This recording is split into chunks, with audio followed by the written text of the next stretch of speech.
എനിക്കേശുമതി. ക്ലേശങ്ങൾ മാത്രം സഹിച്ചെന്നാലും അപ്പോഴും പാടും ഞാൻ ദൈവമേ നീ എത്ര നല്ലവൻ. നീയല്ലാതാരുമില്ലീശ്വരേ എന്റെ ഭാരം നീയല്ലാതാരുള്ളൂ രക്ഷക എന്റെ പാപം എന്നെ നീ ഏറ്റുകൊണ്ട ദൈവമേ അപ്പോൾ ഞാൻ ധന്യനാ.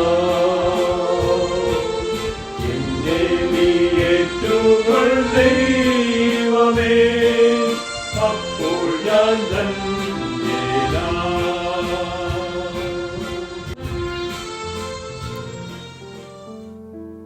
ദൈവനാമത്തിന് മഹത്വമുണ്ടാകട്ടെ.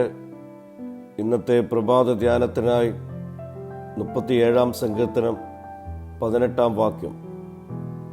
യഹോവ നിഷ്കളങ്കന്മാരുടെ നാളുകളെ അറിയുന്നു, അവരുടെ അവകാശം ശാശ്വതമായിരിക്കും. നിഷ്കളങ്കരെക്കുറിച്ചുള്ള കർത്താവിൻ്റെ അറിവിലും കരുതലിലും ഈ വാക്യം പ്രകടമാക്കുന്നു. അവരുടെ ജീവിതവും അവരുടെ ആത്മീക അവകാശവും സംരക്ഷിക്കപ്പെടുകയും എന്നേക്ക് നിലനിൽക്കുകയും ചെയ്യുമെന്ന് ഈ വാക്യം ഉറപ്പിച്ച് പറയുന്നുണ്ട്. നീതിമാന്മാർക്ക് സുരക്ഷിതത്വം ഉറപ്പു നൽകുന്നു. കാരണം കർത്താവ് അവരെ പിന്തുണയ്ക്കുകയും അവരുടെ അവകാശം നിലനിർത്തുകയും ചെയ്യുന്നു. നീതിക്കായി പരിശ്രമിക്കുന്നവർക്ക് ആശ്വാസം ഉറപ്പും നൽകുന്നതോടൊപ്പം ദൈവത്തിൻ്റെ നിരീക്ഷിക്കുന്ന കണ്ണ് അവരുടെ ആത്യന്തിക ക്ഷേമം ഉറപ്പാക്കുകയും ചെയ്യുന്നു.